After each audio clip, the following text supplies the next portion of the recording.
Friday segment and September bonomu and ye pem koneda toso enkron ye se enkonwa and efiada na ye mahwefo nyina kofi ene efiafo ye mamu nyina achi me Friday born ti Friday fo nyina ye ma fa kwanya so na ye mamu nyina achi anope e braso se etna se e braso se di o man ho enkomo so you can call a friend and tell a friend to join us. So Ghana's biggest program is airborne live here on Ghana's biggest channel, indeed Net 2 TV Beyond the Limit. Emphasida Emma Osro Henry Tradian Ponya Kropon Tutrubun so tete kwafre mo se ade yo ehuntehu ehubobrim okofre bo tete botanyamia why no prekese jamedu fiti krutu na ho je film divine selections no akaye ma eneso ye sinkunwa ye den sem ahodo adapo no so nsem a eda bamba so de boko todwem na da tumi ahene bubo no ye bobo honi ya penipo masibre ni ahwebe bia de ho sunsu anso kwa akosi daache ama nkinima enso ebeba be hu se sei ena nipa asomasi obenten ekukuru oman eno kokodu sa mpempen so anadwuma die a de hye wonsa na hemfa ena wonso wotime pagya ama na kwa akodu anopa ye ni ewura Christian Donkor or a member of the Institute of Chartered Accountant Ghana, ICAG, Odimo Akotene, or Economist, sounds like auditor, you know, about the enkomo. And over the week, it was what trendy in most of the newspapers. More, you know, a story, one big story, era, a Christian Donkor, be analyzing on this particular platform. The Auditor's General Report, what they about amounting. We're talking about cash irregularities, payroll irregularities, contract store irregularities, and other matters.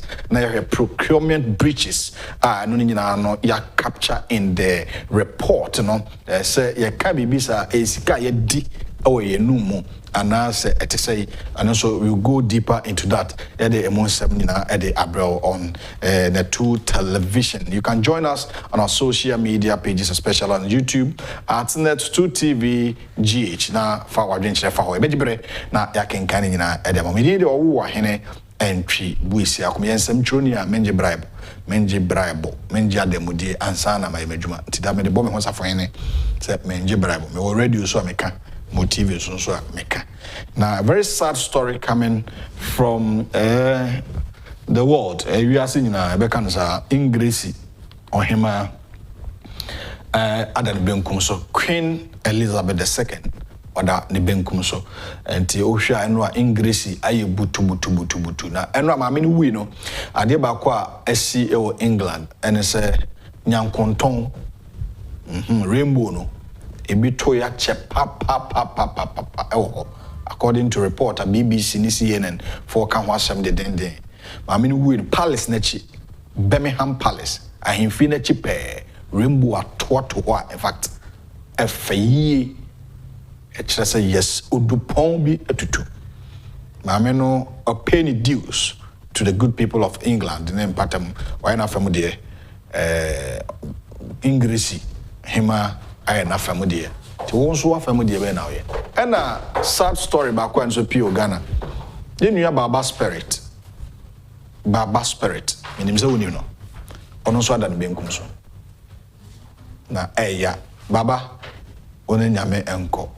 I was very sad yesterday semete baba spirit wo no na anopa na menya ne video bi na mehwe o yare kakra and on wa to na no mutu say yare a o yare no obubugu ho na adwuma wo ye yensem tru adwuma yi bia o TV so ene na nipa bi peso muku no ono na no mutu a wo kan say adwuma wi ahomachi sorry ena obema wani abrew nua de ne be kwaduro so akoko no satisade ya ne e just ankofo no manyame nyankopon pe ene beti ase asa obi atimi aye adwuma mfie du nwotwe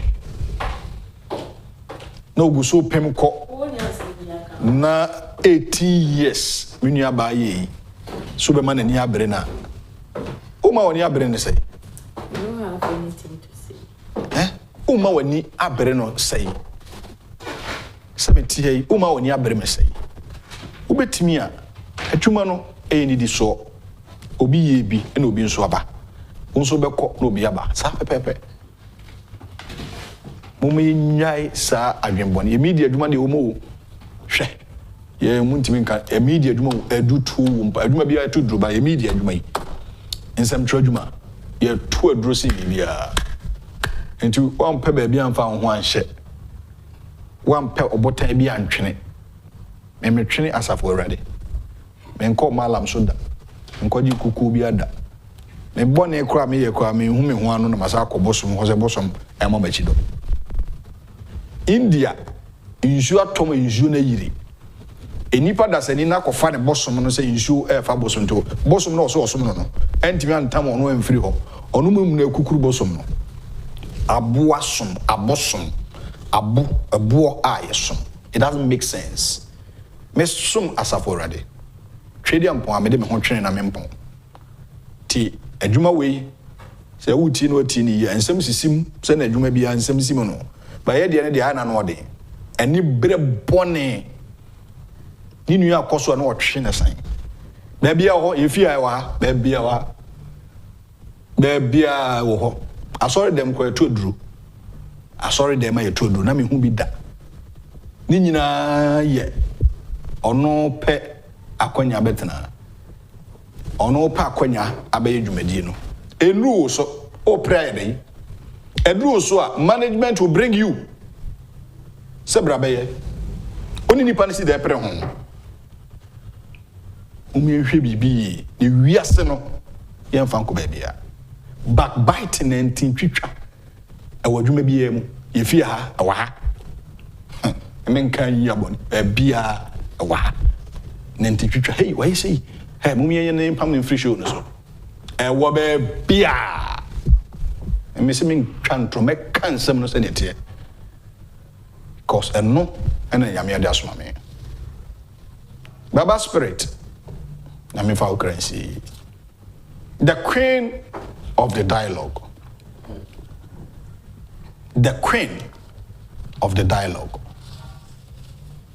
abena nyako kwekuma eno a e papa bako Virginia mirror asidu na obusa se ne birthday na ye enchina na mpatwe de November ti ebrene so afa obi bi kakra be pese toka ahye ne nyam because wa ye adwuma 18 years mfiedu nwotwe trotro de mfata no e ma ne mfo trotro e ma ne mfo trotro da bi nye ti me pese me ye bibi na me fa konya so ne de hye ne nyam mfiedu nwotwe sata no ko na bia mo secondary school radio adwuma mu nti o experience be bre se me bre a me ne nche ho di sani die no so ma no e ban body apc a me ni na edie nanso me the seniority no ma no say we queen e mo wache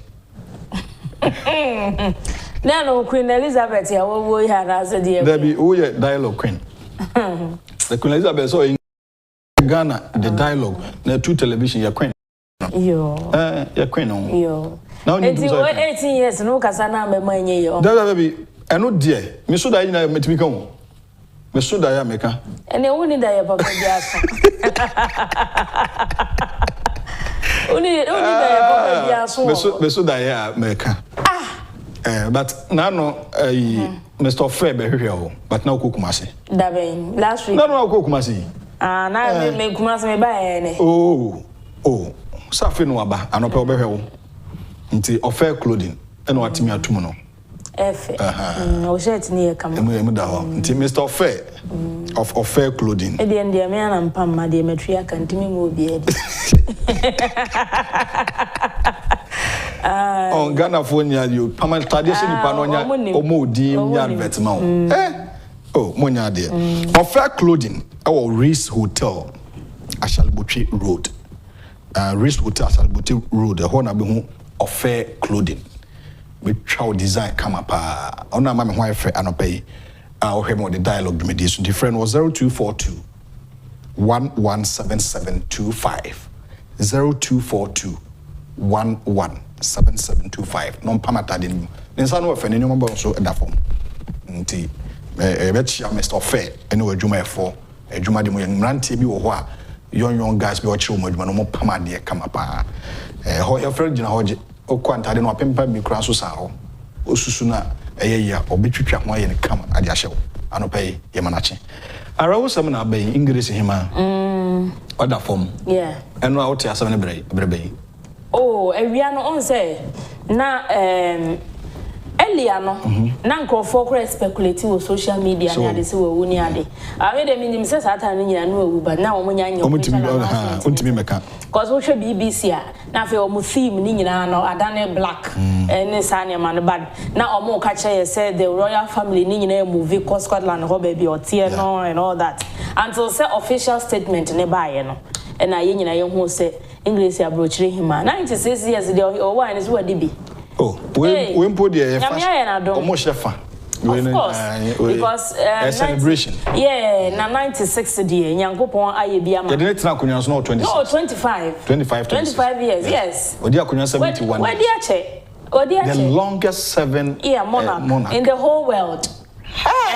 Say na answer na ono beba na Queen Victoria ona na ache wo so pa. But 2015 na mami we break his record no. Enti no wache. Oh, nitene bapeni no na ebe dis. It's a pay the emra wo hon to say or take it over. Yes. Straight away. Prince Charles. Is on the king of England. So last year ya na ne kunu wu ye. Yes, and on so ukunu nya wu a. Ne kunu wu 99. And on wu 96. Yes. Last year ya 2021 ya. Tio yani di akekedro hentia pepper from visa 20 ho nyina no numbi wa. Yetimi nyini che but abrofo bi nso timi nyini che pa omo nyini che we mo no omo organic food nkwa no omo de o royal family no na omo ko de be omo no omo ni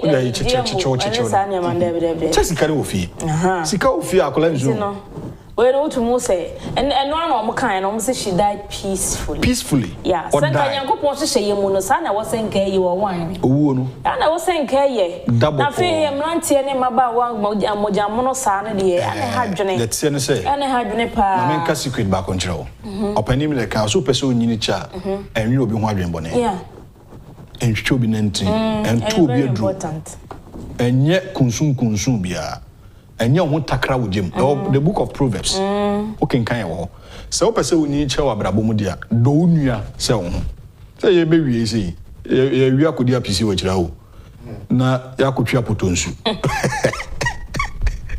so enwi onua ho bone so ati ase onua talent nko won talent nko the ablanya akoko kuma betimi aye no me ntimi nye me nua ba onya first class Wisconsin koye the communication public first class wa ben so me say me grade make it about me na second class wa baby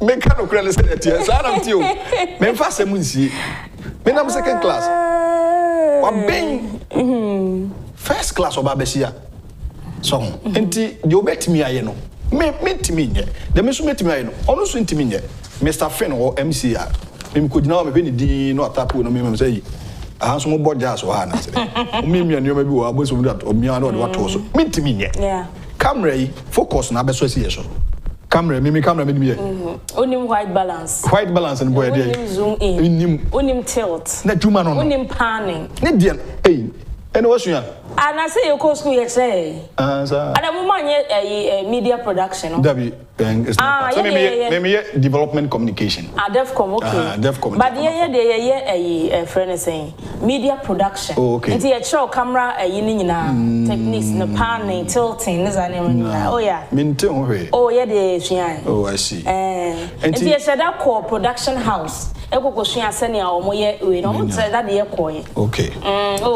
yeah yo yate enti eni kwansa town nua eno de ho abenanyo enye de onua betimi ayo serious abena serious o town nua gide and people are taking that thing extra mile yin crofocracy assassin okunipa because of anybody anya ono ena ye obi this is serious serious but also so no kan hu say Nyankopon betua wo ka aketua no wo beji no he ya so ansa no akọ But you know, hey, Tibuja for Yesremo, so here no pay a 2 for.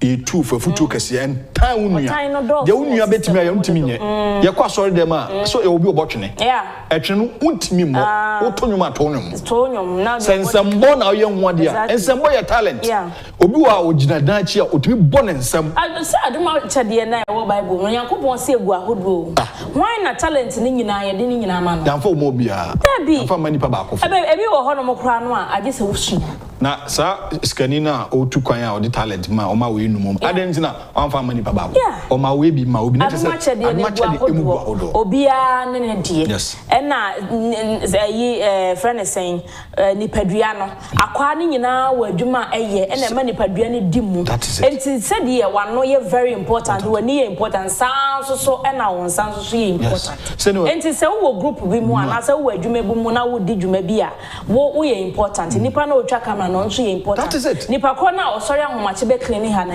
also important very important wa me paper konya eyi so a you cannot even coexist enti me underestimate obia no na me mu obia nso bonfia obia wo bibia nyankopon de aduane mo me mo woni mre wo bi me meti wo mani mre wo bi o bra no ni bire obia nka wo na enka me ni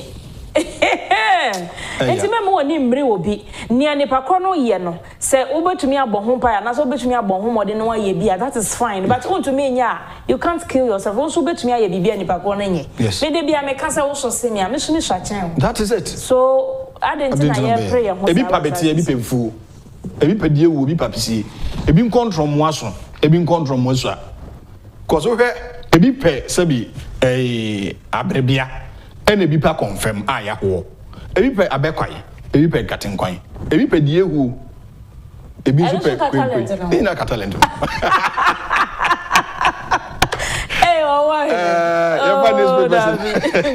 yo mate but over America for England newspapers headlines no matter bana it's not so dream one was no headlines very interesting mamini wo no what papers are on one trust and bia say front page nobody beto a ne ho abakwasem nyina full no story bianca all the newspapers story bianca enyewanwa this is serious for newspapers in the moment. All right, Ghanaian Times na Medesha say Ghanaian Times say Queen Elizabeth dies at 96. President expresses condolences to people of UK.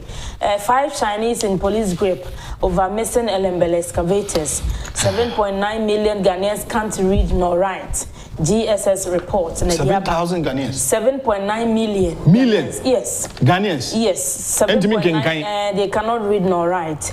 Implementation of NCA punitive measures. Public outcry. As telcos block unregistered SIM cards. And also so English ya brochre hima ni wo no emwe. Queen Elizabeth ya wotoso mienu. And British monarch no maba mane Buckingham Palace say free mo 96 years no die na omaba ko semu no ono na oye the longest service just what chanko ya no so akere yie odi ni papa de ni papa ne friend King George the 6th ha ono no February 1952 and obetena konya no so sabre no odi 25 years into what so 7 decades decade be 10 years 10 years 70 years what chere papa pay enti British monarch ni mu no just automatically ne ba wodi kai ya your friend no your friend example Prince Charles ono so the 73 years is ono na ebetene maami asene mu ntoa na United Kingdom no 14 other states and Australia, Canada, New Zealand nyina ka ho ene ma ne United Kingdom no Queen Elizabeth medical kasabra obedi akonya na wadi 25 years and waba bedi so 70 years aka say Nyankopon hia ne papa payie 2015 no na o break with Queen Victoria the record no ma obeye the longest serving queen of the British monarch enti ni kunu Prince Philip na afie twam ya 20 na date ni mpoye de April 2021 and an ekunu ne ewu ye 99 years na efri ho no mo ba ni nyina no na ho odin no na ba na eba fom nti edu ba bi kura na ontumi nante nti no otifaako nti kwa no mode ne call ni Scottish home honor na honor na otia nti no omo chere say ne public event bebre ho honor kwa they had to cancel because na on to me nko and all that nti nra na Buckingham Palace na bebo amane say Queen Efrimu nti mampeni na Donkor akufo-addo ama UK for ne yako and was say Ghana ha yenso ye flags ni nyina no yen fly no at half mast waba omen mumpre no de di kan 1961 abel Dr. Kwame Nkrumah say no no mo boss anyum no Queen Elizabeth, we love you. This is the day Queen Elizabeth and Prince Philip will be here on that special day.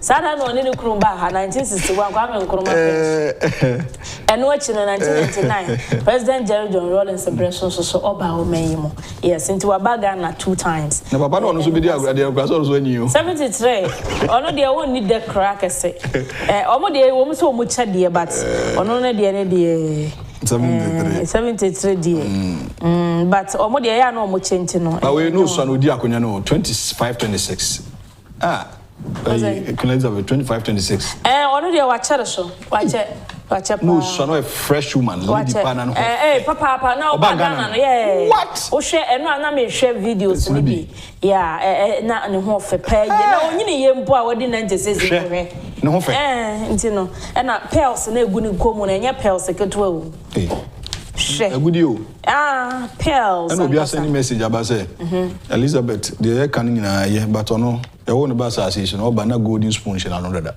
the few this cow anjenese yanko ye ni mai nti menko anti obese o chese nti yanko nsefu from David to aso ye mawie Queen de no nti menko nsefu conserve from and also the Queen de be as a Queen is waji baby aboso yo and my menko nsefu from stop on academy for ya o mo register omo register omo si omo so omo register say na anu a NCA for the punitive measures e ba yi Oba started blocking omo phone omo sim no yes enti oye call ayi ansa na no na when dey obi frɛ we baba want me nye call and then no angofo asaji twi akogu ayi na o ye ni ma o so omo tent ni me no Ghana for ya so dey by fact do mo ye ne ye ya na block you kakra but ha dwene wo mu ne se ebi ni mo ho no ma o ma register omo sim dada but omo so so fast punitive measures e bi yes oh yes most people and on a hardware yeah say a technical challenge technical ebi ma register omo sim dada but omo so e de no call na nko and no de hardware ye be sense any telco so omo nya ho adwuma mo na mom stop on academy for now omo kita omo Ghana card ya omo ko ye registration e de yenye omo sa na omo register eno ano no nti Ghanaian Times chese o makwa probo e wo telcos ne offices no ne o manfo bi akodi nkombo chese wo mo ani ne de o mo ba no ma ba be register nti China for so nipa num ene yesi ya che wo mo excavators na ira e wole mbele no ya chire wo mo e de aka China for nipa num mo ya wan bo mu di mai pacho ye di we de mentumi mo bo oh dabi untimi bo say o si hu nkofo ko 5 Chinese are in the grips of the Western Regional Police Command in connection with the 2 missing excavators at Elembele in the Western region. In an update yesterday, the police mentioned that suspects were arrested for their involvement in the case and also as part of ongoing investigation into the excavators which got missing at Teleko Bokazo, Galamsey site in Elembele. The intelligence-led operations, which traveled from the night of September 7 till the dawn of September 8, led to the arrest of Shi Zhongqi. Shi Zhongqi. Okay. And a Wei Linzi. Wei Linzi. Okay. And a Wang Jianzi. Wang Jianzi. And a next one. Li Jianwen. Li Jianwen. And a Wang Quen. Wang. Ni na edipedi. Ni bakuni Shi Zongjin. Wei Linzi. Okay. Hyang Jiang Li. Okay. And Debbie Bakuni, Hian Jiang Z, and a Bakuni Li Jiang Wei, and a Hian Jiang Sheng. Well, okay.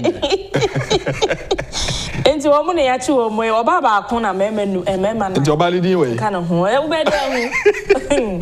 better know who, and no sooner some.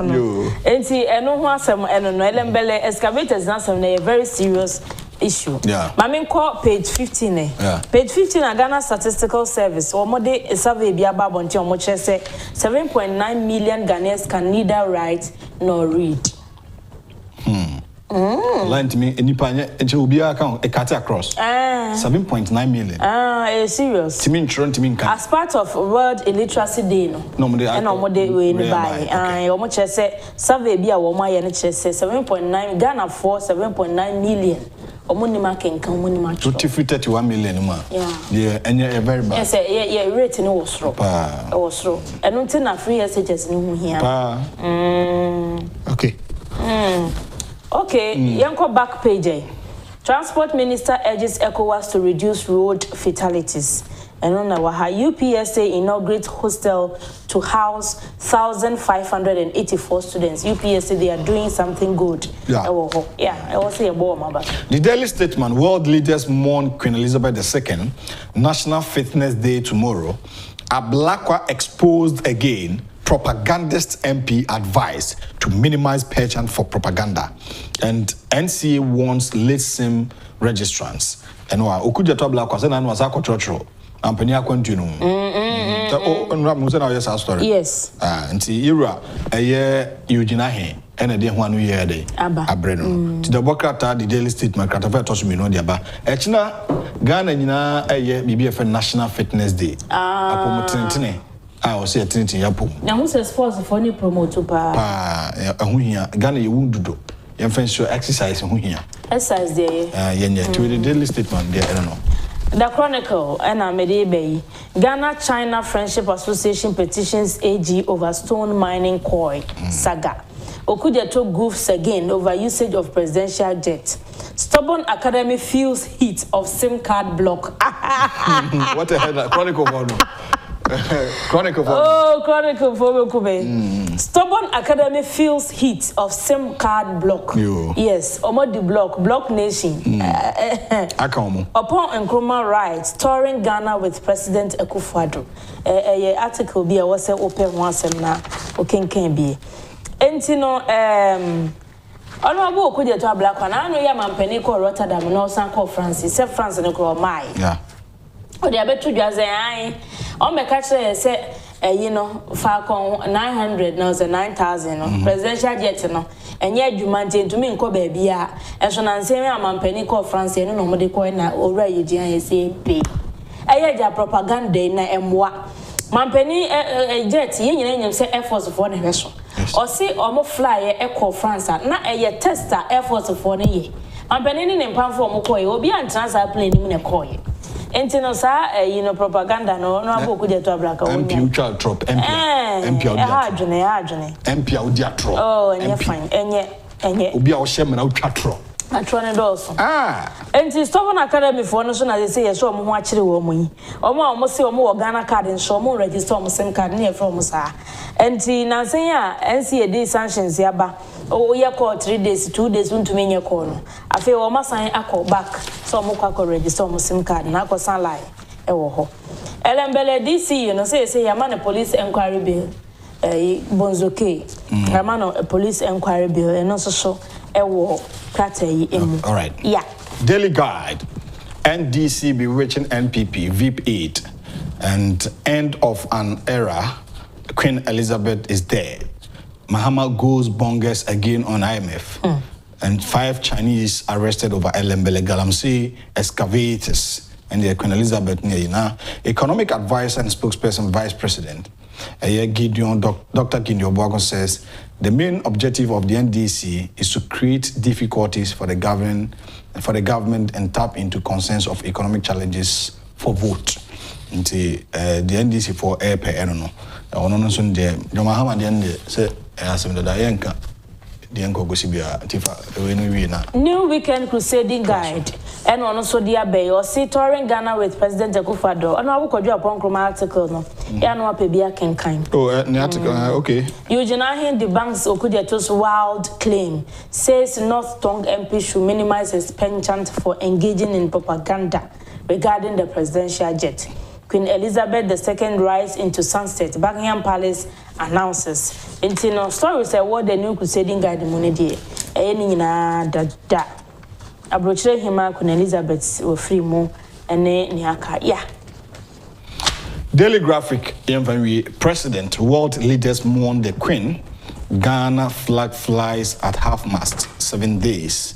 She visited Ghana in 1961 and 1999. 1999, Rollins Netiso. Yeah.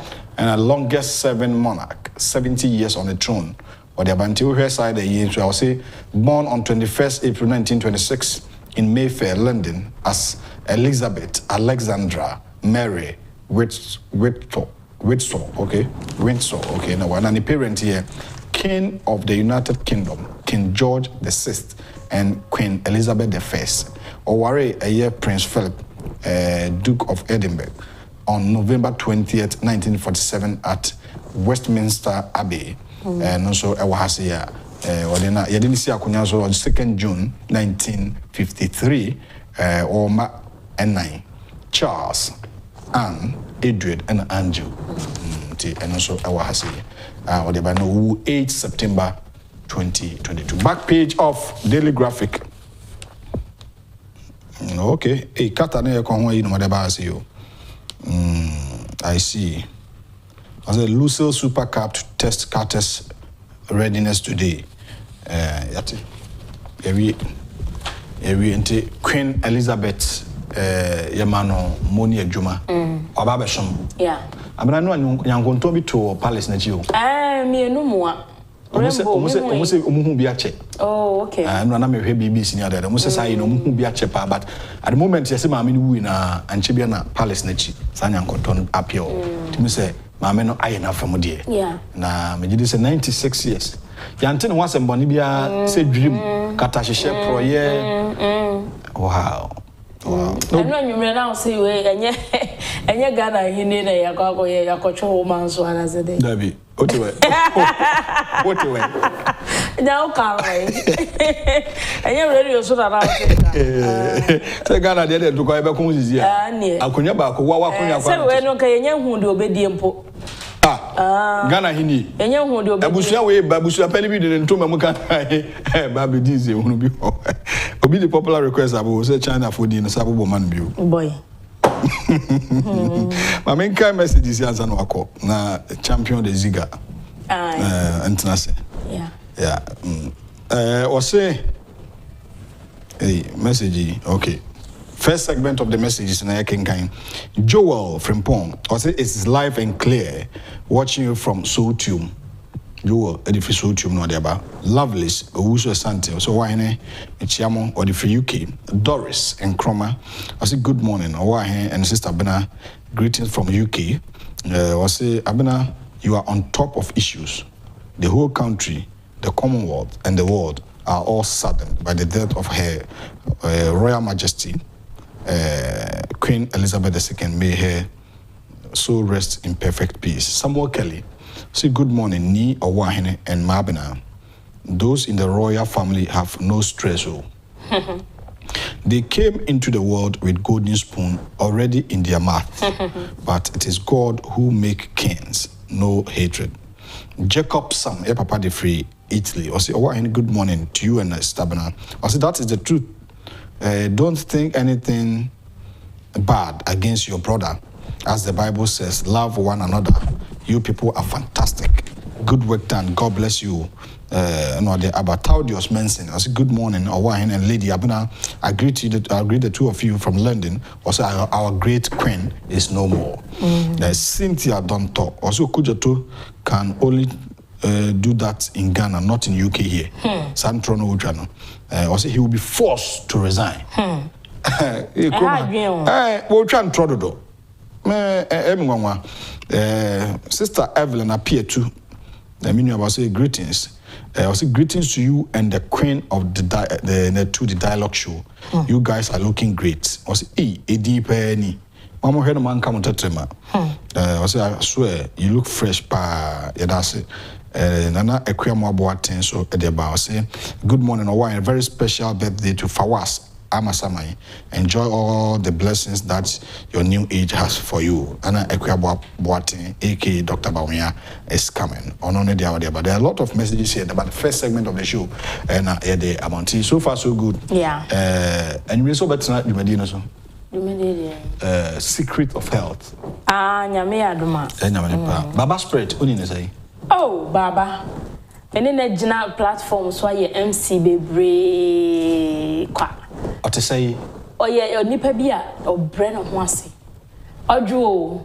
Say onye ne act no as Baba spirit. Oh you very calm and very respectful. Very nice. Me say who me sister bna you know had dream. Nyam popo fa Baba ne kra NC. And permitting audio. So paralyze you. Obubugu ho. All in the name of Ajuma media Ajuma oye. To okase in TV Ajuma radio Ajuma onye bio. The nipa bi person mukuno. He said metie audio na me so. To da former 1 year. All in the name of time. Keke. Edio. Ebe yo. I'm even crazy. Sure. But your mama person money abnanya akukuma interact no. I am on Facebook account there. Abnanya akukuma. Hwehwe no Facebook na otimi na di nkomo obetimi anya ne number wo ho ono be enta no introduce one che no me Facebook handle no real owo ahene entwibuisi ako ebi ye fake me ye real the real owo ahene entwibuisi ako hwehwe omoma yankasa wo ho yankofo bebre wo ho no they searching Facebook. Yes. Okay. I mean chairman you are Gideon our Canada. Abrante ba kwa no Ghana no akopi Canada. Gideon o Canada. Na 25th November birthday ni na ye entasi nru no na ziga boa maka no saka. Sa amen. Osabeka. Amen. Konfonso wo ziga be mu dia megidi na wo de ende menyini. Yeah, so the ziga be mu dia Mr. Christian Donkor. Na ho na be champion ni course no. Champion ni dey champion but wo ye on hot se ni awade ni be free wo na sa ene de ya na me. Ebi betimi free mbotuma ba. Jimmy. Say oh, na se car ne ba port na me foka akoba me nyawi.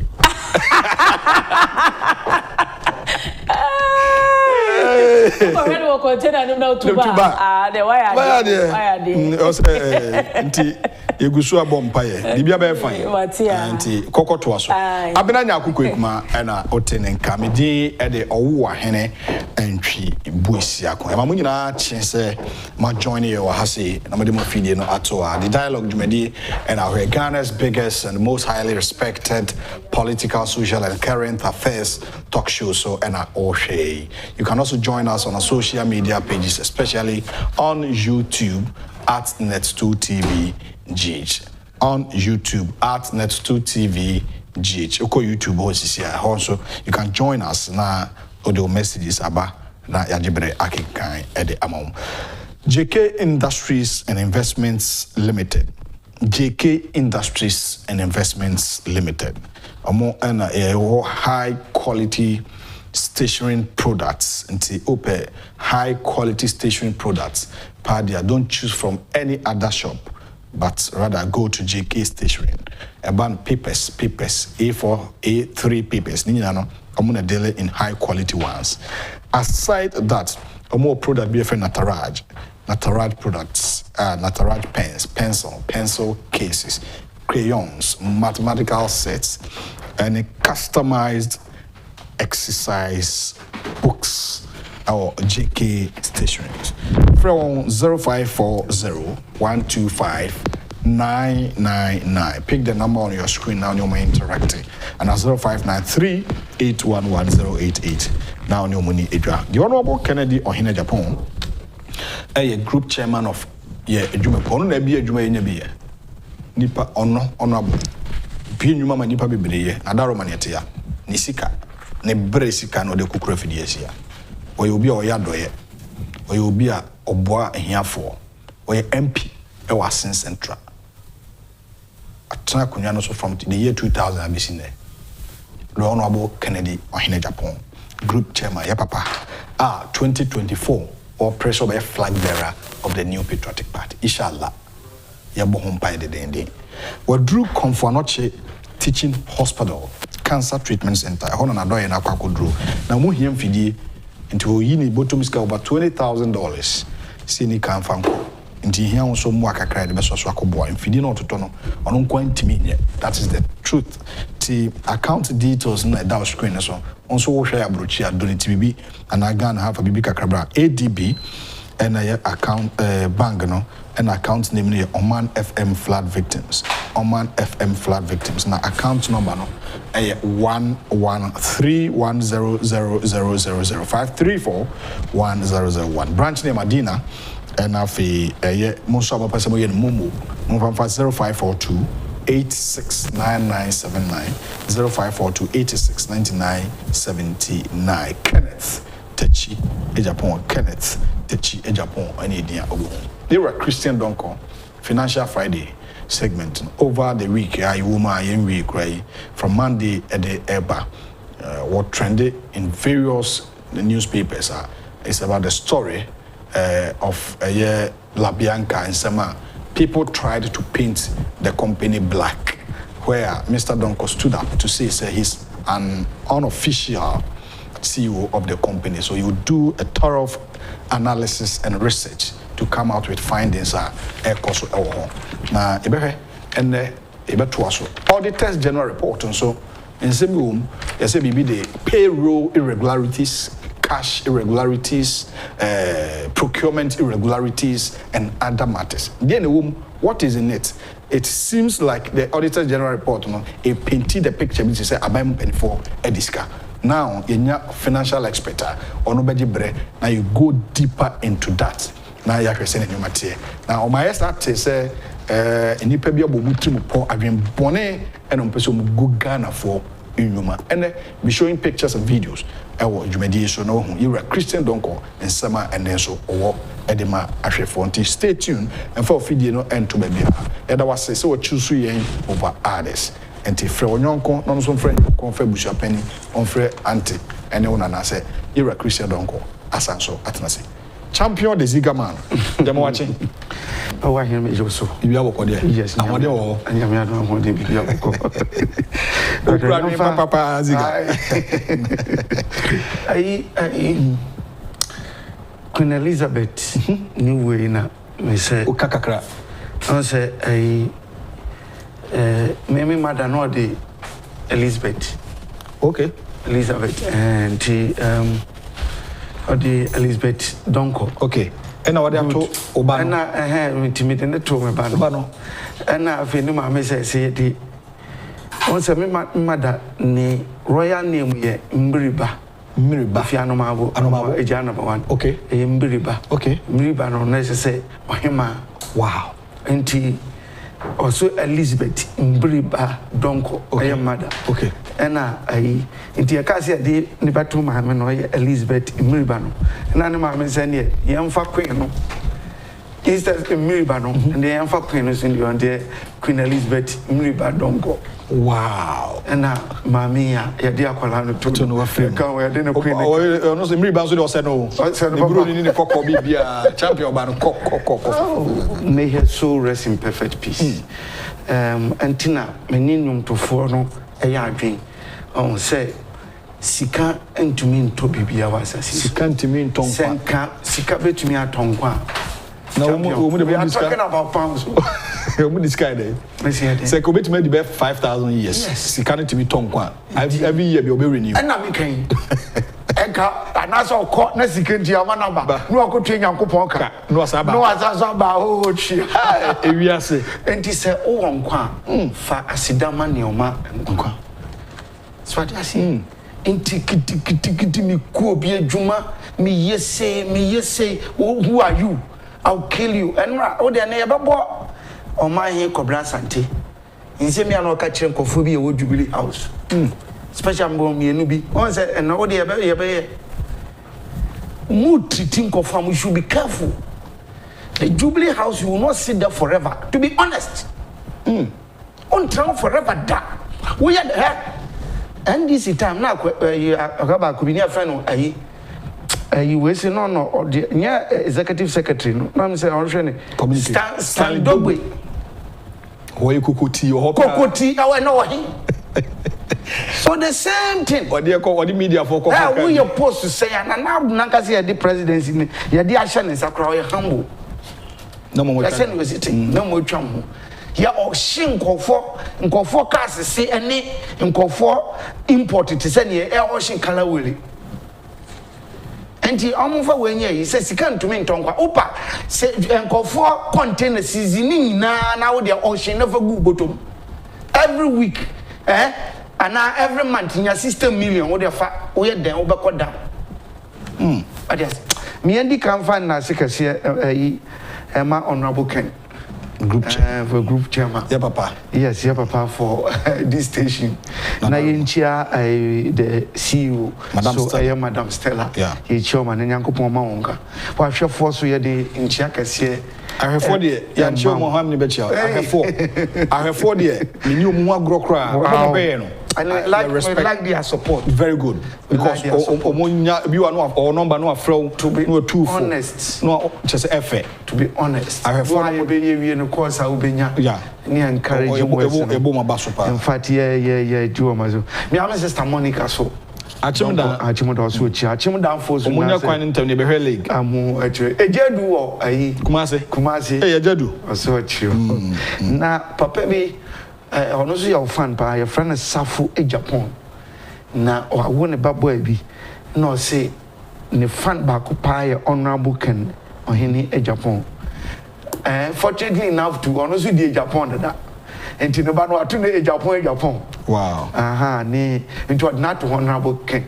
ba no ankasa di so the Safu Agyapong oh okay what rabbit here ya oh okay ma gente opani Safu Agyapong to say appropriate time no de ne ba bi chia and Stella okay honorable Ken say odi no agia no enti na ne ho no some dey be da pono so na papers bebre aba mountain so a yeah Christian Donkor, an auditor, a whole lot about what he talked about last Tuesday on the subject matter. Our conducted research. It seems that people are trying to collapse hard-working, very substance woman, CEO of La Bianca company, and Ebeto Asukakra na Auditors General report. I say in the Supreme newspaper. SIT1, Economist vows to expose mischief of Franco-Part CEO in La Bianca saga. That was a story from the Supreme, and then 3 days on the buy. Mr. Fain, what for next paper to so. This another story. Franco-Part CEO cited in La Bianca ordeal, and so Mr. Christian Donkor. So, you know, copy a quote what exactly you said about that story. I want net to television. That is the new crusading guy. A whole lot. And now back also so newspaper Statesman. The Statesman. OSP La Bianca fight is orchestrated. Christian Donkor. In fact, everything that you said so capture in congratulations to them. So mutie no more show. Now one summer wakano. Copy no more and that is the stories coming up. Yes, that's so. I think say Babaso na yen your test report no. Yen be 30 minutes because you see the mischief na am the test report no no. Mi ankasa na La Bianca case no ntino na media no ato nchen kakra. Na oda pa. Ka book here da when me watch yi. You see for love of the country nti do ha me na because you hwe ni ya ho nipa bi ni omo pe wo ma wa mu nti no am be collapse everything and appropriate authorities that matter some betumi aboa o man no am be gu o mu nani ase e be sewo nipa pese bo o man no nti ase hwe bibi yi nti ya wo ho no mu a na se news ne basa na no mafa me ku se ye pese obi pese o ye certain mischief ordinary or faso a good be no good be no masse no maye. Oh okay, look, auditors report this one a annual ritual temiyaba minimum crowd with the emphasis for the past 3 years. Yeah, receive auditor's report. But the unfortunate aspect is one, because of mischief and for the auditor's report to be to my entity. Minimum then can be propose a new kind of format and as a processor and auditor general on faso confer report number out. Okay. Because you see, putting it at your website, then conform kofa, no beer man headlines, you know, champion. It's not the best. Obia for the whole 17 billion irregularity put together, no, after no the acto in the front page. 17 billion, I've seen it, from consolidated funds had been misappropriated. No other had been stolen. Obi Krado was say had been stolen by NPP administration. Wow, serious. Basanete. And I me ya bebe mu. Okay. So what I say. Enti ufane sa one auditor general nka me dey kan format ne say before amode report ne beba no. There is nothing wrong with say who GBC GBC state who there's one quad media crampo no nanka properly champion we no a World Cup deal because one share or report no betuma damage you be forever as no a mistake enti no kuaba no wa chechire mu wa ma the structure of the report with various headings. And think I watch it, kuma, to say, we now be what it is. And a basanwa, obin to me, my headlines be beyond deceive because in the first place, public now, what I say, whether a irregularity or irregularity or some upon what church say, this one say, sir, when is mean to me, say, charge you be way, make me say, charge you be no matter Canada. So what church mu be clear because let me open this discussion with this question. Be some say young fat even last year I'm reporting say misappropriation maybe I'm fan say irregularities na 12 billion. Be some say 12 billion na hen yen saka. Ya say charge you obi. What is so because prisons? And now what is so because says and say bibi. Enti tem bia na ya say ana sika no kra na ngege na etwam. Bisamisa identity, and I'll give you an answer. The issue is say, what this report number 2 will be far. The impression newspaper, ni journalists be a for certain niche, no, I'm putting say I buy every year 12 billion. So simple. Until 12 billion, then kwaji okay say year levy no cry personal. And this was a wo we are 12 billion. Kokojiji na instead of year levy.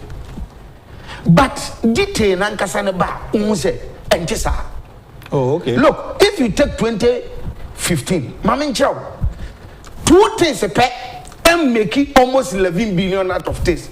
And Mamin 2012 postpaid. That's what system. That's what system.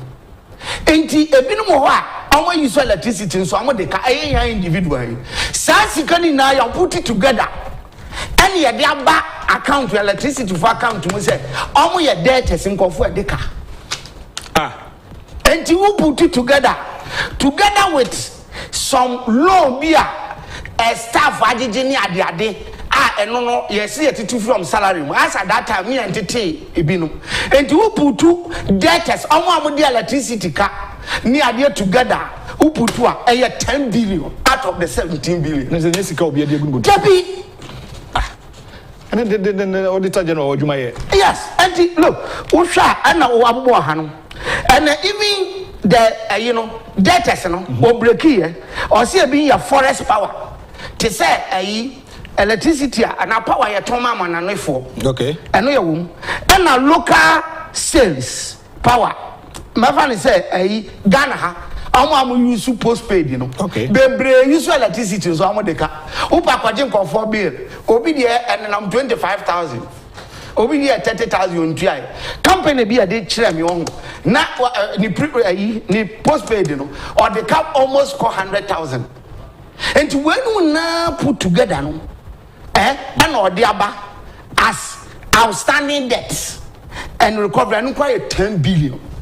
And the TV 17 billion, nothing I can make budget. Omeso ma mebusia for yeni ewra Christian Donkor and edin komo auditors general report no na ya hyase ya fa no baako e de amount nti ye je nkrato aba sema baako pe aba ye ba e be sa to so.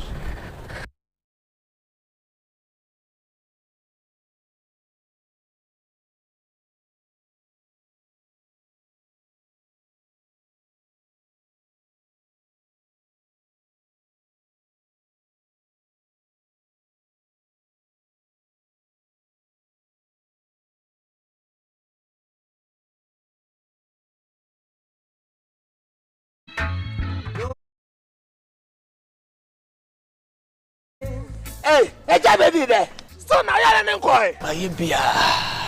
We are watch Jerusalem. Wow. Blana me more why? Agyapong there.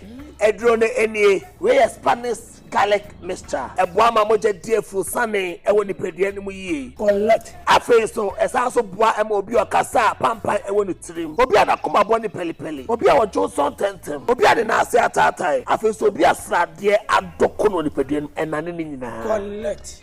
Eja, we also ye Spanish garlic capsules, a supporting immune system. That's all. Shenenso, Edroy, Enyama oba wa fair fru. The Oma Accra no for Accra onya in fear dumienu, intimate fair dre. Fre 0266 114111. FDA ahwehwe saa igwadi nkratoɔ yi mu agye atomu sɛ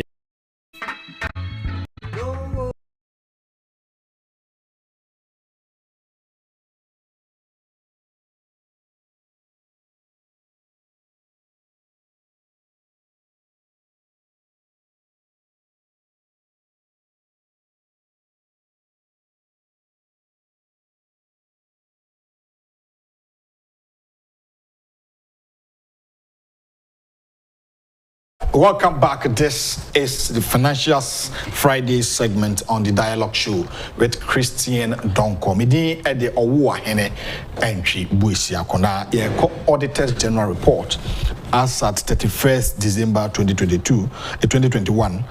We on a summary of financial irregularities for the period ended 31st December 2021. Do a report no. First one and boy outstanding debt and loan. Share report type of irregularity, outstanding debtors, loans and recoverables. 10,312,061,794.43. And I'm a child. And a young Kofua Edika, our power on use. And a binum staff will be a digi loan kakra, and no, as I said, Omutiam, a titi from salary, me and Tete, Nina, do I and Tete. Okay. And they are not put together, no, and a ma. That outstanding 10 billion. A certain government MDAs, almost Edika. But as a government department agency, use power. Almost use power. And there's a Sabantia. And they are not putting together now from outstanding debts. And why 10 billion? And yes, you get that consolidated fund. That will be a year. And yet, Samsiahi. Aqua Jessica said or Quacosi. I will say 5,000 affordable housing taxpayers' money. So I cost 1,024. We did any now with Yama example and not from consolidated value the Sika that or taxpayers' money. I think the matter is in court, so Ebeke wants him. Mr. Yabeke, and when yes, Sika be that consolidated, we are paying 10 billion as being perpetrated, said, and now you are buying a chrono 17 billion. And you take 10 Ephraim. The next one on the line. 7 billion. 7 billion. Now another item, and also what the test report no. Due from customers for power sales. That is COVID-19 and others. And can you chair no? And can you chair no? And electricity for account bomb. Okay. Say we no amo kana Ghana for who say. Say a cabi be that one more. Now your power now bind the my free now you COVID-19. Yes, Nina 6 billion. 6 billion and Yes. 43 million. Yes. And 83,274.01. And your auditors report. Auditors report. And 6 billion a year. Power Yankasa president spending on through COVID-19. Sabiona nipa nkwejuma nipa nyese. And your budget no the power for other things. Put together and electricity. Yeah, the better accounting. Now, man, we say a medical be no being accused as yet 1 year we are there. And no buy 6 billion to fuck 10 billion. Let's what do 16 billion. 16 billion out of the 17 billion. Into 17 billion now. I want the media landscape. Musa Amaya Discano. I put 10 billion here. Outstanding debt. A power you use individuals. Postpaid use MPs, municipal, government department corporation in outstanding debt be almost use postpaid they can put together near 10 billion. And 6 billion on your COVID-19 we are check Ghana when they put together 16 billion. Obia cover consolidated fund kodi. This is all the things we see. That's what I'm saying. That I'm proposing a structure for them. Second back, Nasabio, me Minister of Finance, and Nasa me a special aid to Kenya. Now, I'm call your Tita General, me report my ready ama. Me be coffee, call their chairman for. Me are not media too. Now, who media now we are interested? Go and take it and tell me say misappropriation. Champion, don't hear and confirm Kasa who year Juma this. Look, I don't have problem with Auditor General doing his work. But when you put that impression, somebody will accuse you wrongly because officer what the bar, young Kwaji Jisika and Baby are on echo. One will say,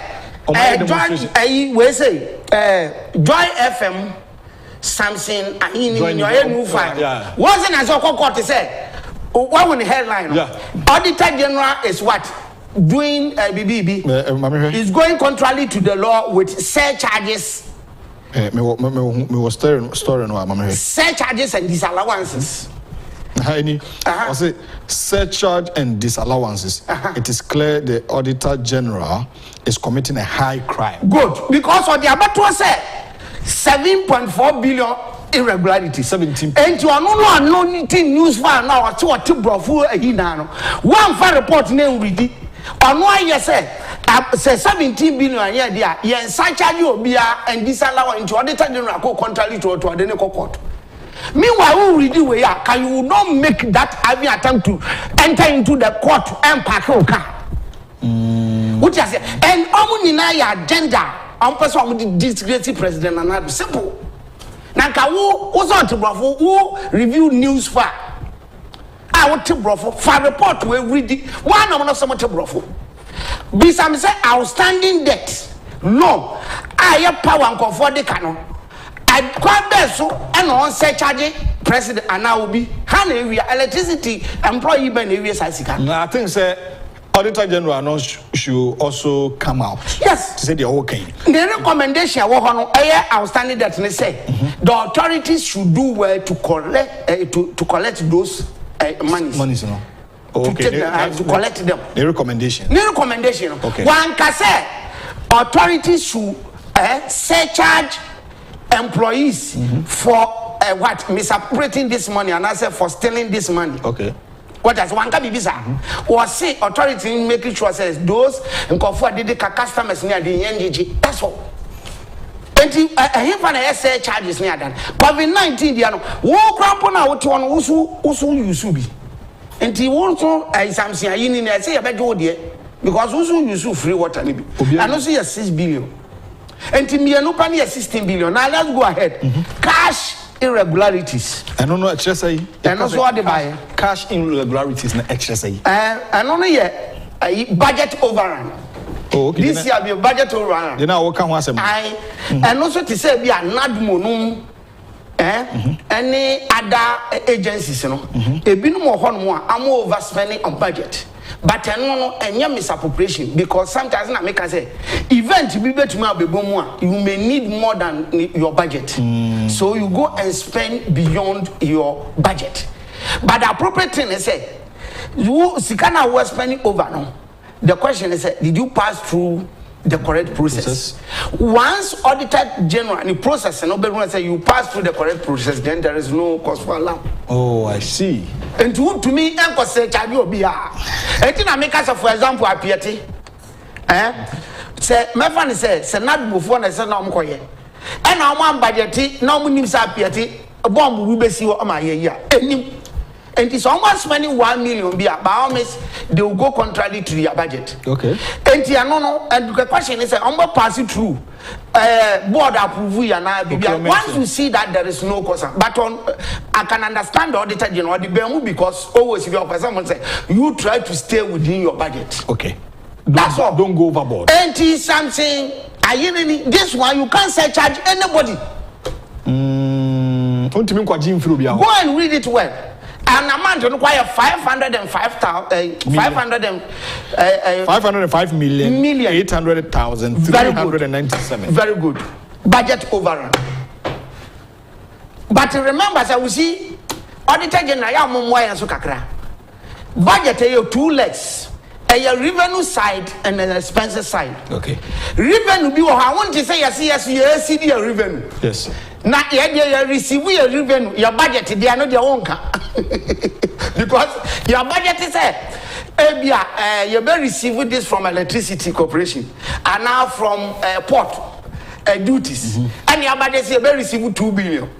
Now GR4 am I 3 billion. I know their own so your budget overrun. This way CD. Okay. Now my expenditure the CD they are earlier. Okay. But like I said, or draw attention. Say, Ocean recommendation was try to stay within your budget. Okay. And in this case, one can't show bias or be 85.5 billion, vacant 16 something billion. Yeah, 16.5. Almost 17 billion. In accumulated amount of figure now or more boss so the next one for payroll irregularities. Open it. Payroll irregularities. That's number 3. Yes. Payroll irregularities. And also amounted to 8.2 million. 8.2 million. Unim nearby. Payroll irregularities. There are certain information and cases.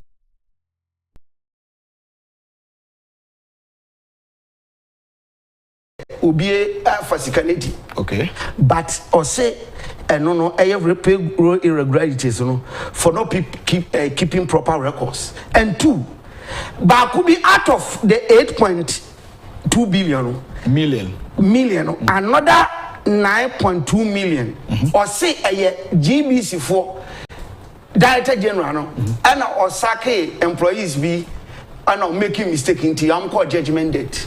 But judgment that the Aquana Banda Mana and Oko say charging hina. We say, Anna, because court in a contrary, you should say charge people for what? Wow. I know where I say for a Ghana Broadcasting Corporation in respect of avoidable penalty on judgment debt. The sacking call for Fredrum and it was uncalled for. Or unlawful. And I buy a court to G 2.9 million mass uncle for as compensation. Compensation. I don't account. And I look like I saw separating about any payroll irregularities. Oh, okay. But a court in a German. I think the Auditor General no send a whole church and say you should come out publicly. That is it. No more church and say Muma Ghana for because a drone now the cadem, a draw, a draw bianca dem. Because a number headlines say and as I bind this. See, I see, and a 17.5 billion year D. 17 point this. Look, some ordinary you were alajo, maybe a share kasi. No catches a champion, you see 17.5 billion. Namso no one train on your corresponding. Me bubo on your mom, you know, as now where they are some micro uncle's cooper. Metiase. As for something I mean, I could just quote him. So I could charge your Auditor General for say charges and design. Meanwhile, when I was a brofu nation when who say, Mama, yes, how am I? Because that target, they said, let's disgrace Nanado. all of them. That's the Auditor General report. Look, let me tell you, 2024 election is going to be contested. Ideas, policies, and yet forget it. So Ufi said, what the corruption, misappropriation, now what the Babe winning election there. Please, I'm sorry, what from kind? Because me said information me done me need to no my fact no so my try to her. Who explain to dialogue with Ghanaians. Trust me. When you on your my battery items and for payroll account, yeah 17 billion. Share me say him fan President Nana do afa sikefi consolidated fund wakodi.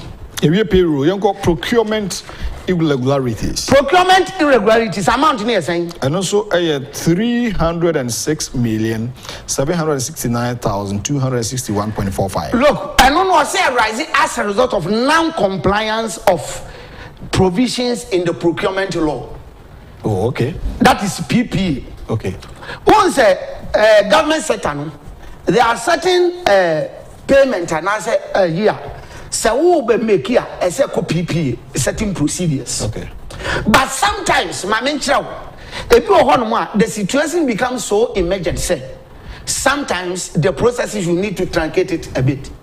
But once board approve and in be able to in place, please sometimes you can go ahead. Okay. So what I say, yes. But the significant thing is that we auditor when we go there, we look at the genuinity of the payment. Yeah, auditor, there were two things be a look at. Yeah, funnel, we be to say substance and then form. There are two legs. Okay. So a form the processes you pass through in terms of documentation before you approve the money, you get the money. Okay. And a substance, the subject would you see can walk out road now, have you constructed the road? And only the subject. Okay. Or the substance. Okay.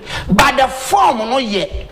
To say processes now whereby you got as a board approve, management approve, medical PPA co approve, we negotiate on the price. A price be more tender now man for apply. And we a process and we a fan form. Ni a share substance. And you show my sometimes I mean you would three things. One, obi ohon mo follow the follow the sub uniform form process. Obey my board approve. Obey management CEO obey approve. Ebeko PPA. Na sika na beka nsa. Ekota nsa onkoto ade no. And you say the form is there, but the substance is missing. And you one. I just cast okoto cap. Very good. Ya fa process. Why this kind of man? Yes, say the man. Cap here one. One to. And you one. And I don't know form is correct, substance wrong. One farmer. Two. Obi also unfollow the form no process no fam. But substance no wakakota de na besi ho. But o yisi kana no koto. For example, land cruiser. Here accountant no so kono kodi approval o ken ni adade wanye but car wakota da besi. So in this case, whether the price of the Land Cruiser was 100,000 yes. or 200,000, he or she didn't go through the process. The process form is missing. On one, but the substance no you can receive auditor. Wow. 21. The form will be missing, but substance will be there. So substance no one. You will be substance over form. So once I want to Land Cruiser no go on what share arm's length price for market no say you turn 2 billion and also you can 2 billion master there is no cost for alarm. Chrono be any. Want to mean and charge every obey and say we query for not following the form. But all there was a substance in it, that's all. And no to me because say charge nip accountant decide to know and to can one fanko. Please what am I say? Champion. Now, but set you say offer or pass it through the form the first one tie or pass it through the form no mom substance ni ni ho I do the obet imagine ho okay 1 year ma approve can approve sika ni na ma or buy ya car no one koto and no dey be charge bread into your your tax irregularities and so tax irregularities and also amounted to 23 million and no tax irregularities ni ye one PAYE deductions be employee payment ni ya deducted okay but auditor general na che say wan ka say obi am deduct PAYE no any other withholding tax no m kodi yo okay but also omo gege ye no omo ama metua ama GRA ntam inti on say law no gege a say you see following month no am say then 2 weeks into the following has to pay. But ebi o ha edu 2 months and say na omo tua inti o remind am say ya mo tua ne ntam that's all. It is 23 million so obian kodi ye Samsani, you can't say charge anybody a delay in filing. Open read small. I say out of the total of 23.5 million, an amount of 23.1 million was attributable to Electricity Company of Ghana for delay remittance of PAYE. Electricity Corporation. Instead of finding appropriate time, no delay payment, but and also I'm about file it. And okay, say next time, no, I'm on filing in them. Times 23 million, next one. Okay. Stores irregularities. Stores irregularities. And no, so I say a non-documentation of stores items. What is 100? Yeah, you maybe I record. Anybody say no a there be no quite do 1 million. 173,000. Good. But I no say out of that amount, near I know the hand say 58,000 be 58,000 and 200,000 or say worth of unused cables not recovered from contractors into the store of the Electricity Corporation. Once electricity cost stores no cables near the norm the cost site. Yes. And to based on the record nature say quantity say ya no use it kakakra. But at the time of audit no move farmer stores. And no way irregularities. And into young president, who they are no crying fan say misappropriation into what they are young man's obey to my charge. Amount in here 173,000. Okay, let's go to the last one. The last one, a contract irregularities. Yes, and also amounted to 283,778,000. And the contract irregularities in here. Say yeah, man for contract. Ebia monjiji invoices. Okay. Bear 4. Na mon pass it through process. Ebi o hana ma ye so sourcing. But I know nche say ya so sourcing tia. Contract no ya mfa ma na nipa na anya eduma no. But o che say nke bia esese ya je you publish eba newspapers mu. Na ya fa ya didi invoices be maybe a 4 or 5. Tie. Na ye but ebia mama so sourcing so irregularity and all those things. But next time it is also recommended say next time some of them they should pass through the appropriate procedure near the and yes so sourcing. Now no cry 283 million. Young fan say no cry irregularity but to us charging here this canon. Now when no na put together amount 17 billion. Okay, you know about 17 very good. 81 mami boso budget loan recoveries and want to me say charge obia. Okay. Budget overrun to me say charge obia. Like untimi kwa discount. Payroll irregularities 2.9 million a year judgment debt no. O dey and no to say charge obia. O dey nkai na fa say obetumi say charge no waje. Procurement irregularity 307 to me say charge obia because one ka say obia wi a wo say process na na nko. And I'm explain ni trail no. Say form na wa ko hu substance no a. Yeah. There is no cost for now. And we say misappropriation and all those things, tax irregularities. Okay. And also a PAYE no man could in term. And to put it together, out of 17 billion amount for a report to say 17 points this has been stolen. 17.39 and near my way no more. Ultimately, Obian we are sikano 17.39 billion. Tinkakrani gusu. Niaka no ye 289 million. And no na me fan say no say who say ye say charge ya, ubetumi akọ say charge. So 80 out of 17.4 billion no.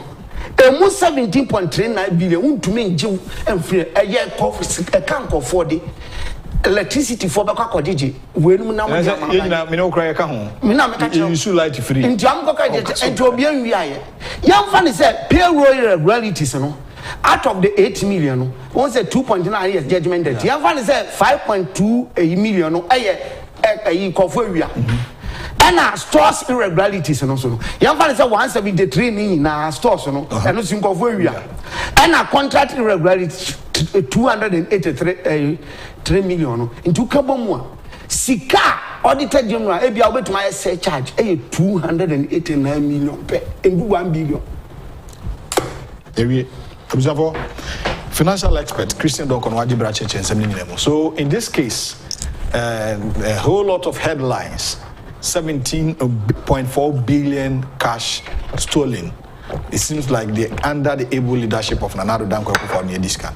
Here Christian Donkor wachirem and what you are saying. We need Auditor General to get a communication machinery, communication expert or more financial background. They come to the media space. No matter better to say you are Christian Donkor auditor. Wajibere no achichip. Tigana for emusempa. Obani. Your Simabaya Duasa near Soyun Kumesi. Good. The next subject topic is your revelations upon revelations are also based on OSP report or the buyer ama companies bidding APP. And I pay and then that so fast to be honest, we told you say this case La Bianca case seriously obi na a person of finding avenue for certain mischief. Nor the President Nana Addo better now of making impression say obi or a member of Council of State and are all using influence and are ordaining some tax discount to be own due, and I say because of our abide who are now closer to President in T and when you're that undue advantage. But your starting process in who say even young funny say you the record network even on no crampona or yet Council of State member no you are shortchanging no because you won't go for a Council of State member. I was import to the same thing. I'm when you 13% discount. So if being a 8% discount, I'm import to less than 30 containers. Only import to 200 containers. And if you look at the custom policies, that one, economy is when you're 13%, when you're 5%. More than even 13. More than because 13. If, for example, so be imported 40, near man 12, 13. Yes. Not 200, at 13, Sakra 4. You should have go beyond that. It's necessary you want to clear certain mischief. And after beyond that, you want certain kind of information be and the no nana you who say somebody is behind this and you're supposed to. And the person the CEO of Franco Party, which is the we say Owusu Francis Owusu. Now your baby discuss wahano. Anna Sabio newspapers in this fire. I think you saw it in the Statesman, Crusading Guide, and all those things. But young share Cobra. Did you before? Because also, all these revelations are the by now. Oh yeah, beyond Hanabisu statement now go beyond to find out more. Yeah. Because of what Hanabisu said. Hanabisu said. Oh, okay. And then your barber explaining who say everything was clear. Say you be and washeda. And open say Uguma bini ejumano. Now, they say Usha the the narrative no changing because the impression was that we use so in the position as member of Council of State and ordinary undue advantage. But Usha and now if you look at other journalists for a journey a year, I'm support to La Bianca said, "Sa no cry treating unfairly." somebody sent it to me yesterday. But you bet me about the tape, no. Mr. Finn, on mommy, Cobra Asante. Of course, you bet credited way Asempa. Okay. Is this Asempa? Yeah. Good. Okay. For me, now me or no Cobra Asante journalism. Okay. Waka or see document the crown on new one. As I see, I apologize to La Bianca. Because in your work, or cast of start here, in Confer, you be you on steps, you be you on Medino. GRA, you be you on Medino. He is serious. And also, I show record more. When we say, my mini record, the tax a year would do to Nina, I clear. Or the book, be say, so no, also the document you better toast. Yeah. Anyway, yes, one. Please, amount for die. This kind of mischief, I'm going to yes, no. Please. Document of tax. Because Sabio, you won't confer one China. Yes, said that Nam say you be good be no mercy. And would they bought a journalist in the tape every year, and I say the video then other things will follow. Makacho said the last Tena Edu Nipano Aye Francis Owusu Franco Part Chief Executive our dear against Labian can make a show. We are fishing fake information from here. And what their command is supplier of Holland. And based on the information in Holland in the supplier, and you soon conform this IT people more hacky. Aye Labianca supplier and also Holland. Brian, I'm hacking a Gmail and Gmail account for 3 years. This is a serious allegation. Yes. Not the information is clear. Oh, okay. I never when clear because based on information in Sakano. Now when we first sign information, I'm going to that document you trivial song. And now blast until say you ready. So I say almost crack the same information. And no nobody if you Holland. No, the other say, I want to some information with and the fasten for Nelly Labianca. The main first attempt, yes, someone they call a special prosecutor, but I say, look, now there way you be foreign and you Holland and me, this one is no local information, so take it away. In Nara. So what I say. And yes, sir, Sabio, we are a competitor in the industry. At well.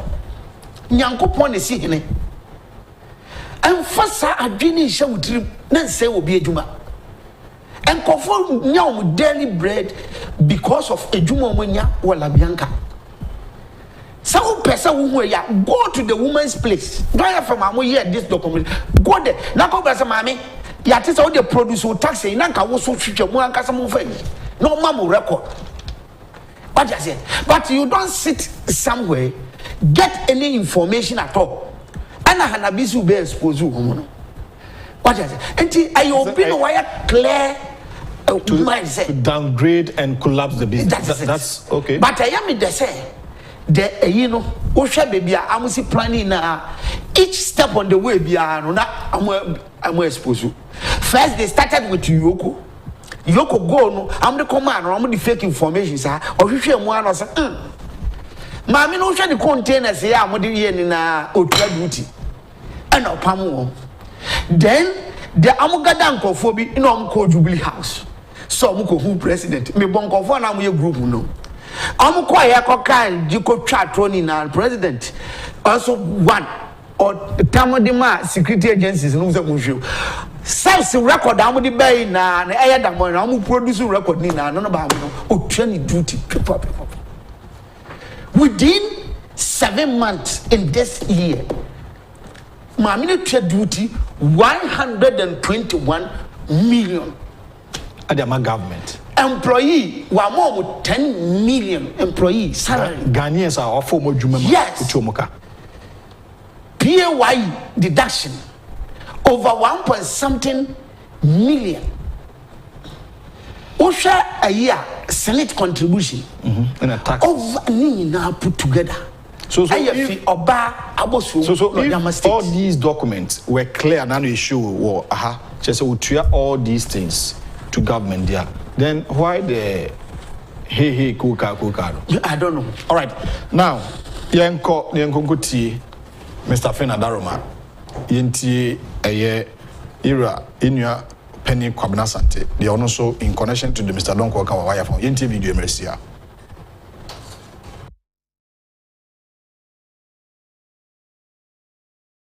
I'm happy that man, that Canada woman, can on Kasai.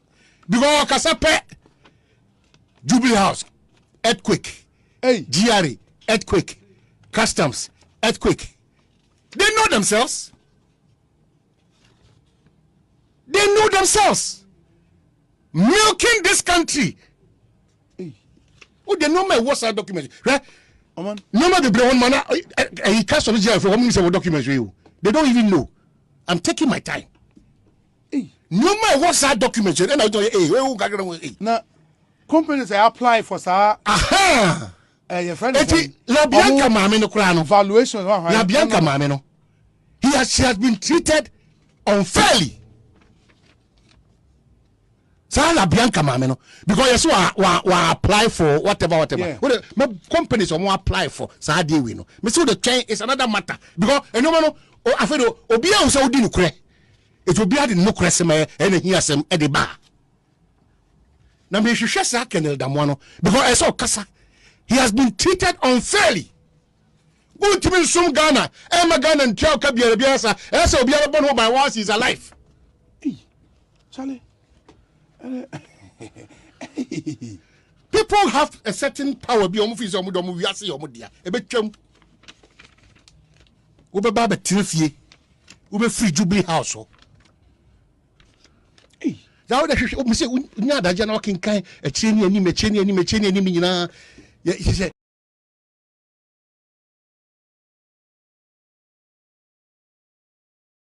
Senior journalist Kwabena Sante said La Bianca, the CEO of the company, has been treated unfairly, but they are genuine document. And we Mr. Donkor, Ekwekura Waha, Obubo, so nature say, they are question nipa bi, in the Ukrumha, they want to tarnish the image of a hard woman. We in Asempa FM4 and the Bible Mabaso Yamasi, a back credit to for Sa Ejuma Maye from Asempa. The same multimedia and I enjoy so yes. So why I don't want to see a genuine document? And I make sure say, join from sad document no more. A cook documentary, a competitor of La Bianca and all send. What should that put to? I don't know. Share video. I so much Chaka Biase, exhaust pipe be so being a corda hose. Why? Exhaust pipe no says La Bianca premises. You see, one journalist are more chroma. Champion, would you mean Matissa won't you bribe? Miss Samoa, when you are doing a some way clean job. One, you're tarnishing human being image, you know. What's send we are over recover take it time. And especially me, my friend is a worker because I oba ejuma. Ye nani say ye more modern making sure say ma ya empower no matter how it is. As we speak now, a member one was say Importers and Exporters Association. How much trouble was that Yamu Koko plead to a bank runner only taxes on now or on Titesuma now while they are doing that, now oh dear, who simu and I will got fake document said Obi Juma the young quadrant more taxes in Yankumo. How? One will say you have been exposed. The same multimedia Asempa and Opiako Tanaka said the woman has been treated unfairly. This is how then how can CEO of Franco Pat were disgrace. I'm sorry. Do you think he's behind all this? Because now champion. Na bisi we hu. What's the Franco partner de bra me to in toto. They say been a cobblers and the command. What's any? Na me choose said the last option says some information if you all don't so bad. Now we are waiting because I don't know. Yenye you know say we no ya the way be because na budget no. You trying no the bar. Because once I make a choice or the documentary be ba or the baba misdescription or satisfy mammy no send container ba say chicken a shemwa no I say fish into misdescription ana unim who said onya misdescription bia no enti na approach ne say ma me nkotwa video bia custom for officers ni bi gira setting container ho a amu bie so na me nya story me twa no na me fa me hye ho na me ma voice over enka say misdescription of goods no ni e biom okay bibia nkyere say okola bianca premises ana okobie container bi mu okay and who misdescription one for document bi anto even two companies obomudi no ba ko my friends yes ayas ana yes and ba ko be white stone or whatever it is and we share video no onye smart me ba mamen kan confirm message kakra bre no ya be message p abase mamen kan bi kakra na boache Sarah say or here from Belgium or why hen watch anopay Taudio Spencer or Ziga or what to say also we love you for the sake of for God's sake okay also Nidia or the about was in the 2 television great show and also or the Abahasi was say I'm enjoying the discussion we so Nidia or the Abba and so and no okay was say the our biggest problem in this country is that some of the authorities are not making the laws work. Okay, on also Nidia what they about no way from Shaibu Kaswa Republic and all the way Aba Amisco Spelele or say AK How comes in happy birthday to Equia Portia Yamwa of Kaswa NPP Youth Wing. Undoubtedly President Akufo-Addo, the showboy, is a blessing to our nation. In fact, he's a superstar in developmental delivery despite the global challenges. My regards to Howard Kumsin and Justina Marigold as a Central Regional Minister. Walanyo Inakwetia say the Queen served her country with dignity and may she be find eternal rest. Cynically, can the government of Ghana negotiate with UK embassy to see if we can make the funeral visa free for us to go and show our love to our grandmother and teach them how to make a funeral? We will come back after the funeral. Who could do how much? It is impossible. And it was a great show. I mean, God bless Mr. Donkor. Ashuaba Yata from Kasos. It seems we are losing the fight against Galamsey. Or no sooner what they about I don't know. I say God bless the 2 television. Great discussions. And I'm the Brenna Brenna be a prompt me say a Bentis champion. The bet to us next week. Brenna I be and say bet to us next week in 1 minute. Yeah, that's the auditor's report. We are discussing now. And Yesika will be 17.5 billion. A Yesika a year. Some of them were outstanding electricity and for use. Now, as a some cocoa discount, so they are debts. And I will share a budget overrun. They overspent their budget. Okay. And they are known to say, will be a Yesika. We share procurement issues now. A setting process here. My friend say, "Uncle, ye near the other." So, but if you look at it, the recommendation in Chese, and yet necessarily will be via. But next time, you know, the Omo remind you, say, making sure say they follow the procurement process. All right, and all those. You're in common in a common in a Asia. You're now a bit emphasis that I'm a production team, Mr. Finn, or Justice, and the director Kencity Agyapong questioning focus on the camera no AC so sister Charlotte Jifabako of Alabanyo on Kofi Ohenesafo ni producers na anopanote abena nyako kwekuma enka obride newspapers no ebro medi e de owu ahene entwi buisiako nyame adom na adom ya adwada yesu ama ebesa so hia na nkomo e Ghana no eno achebi ana wahwe ho so yi na enjoy weekends no up next national agenda reti ya amufa watch Mr. Donkor so be dana se obekan ho e mamu nyina achi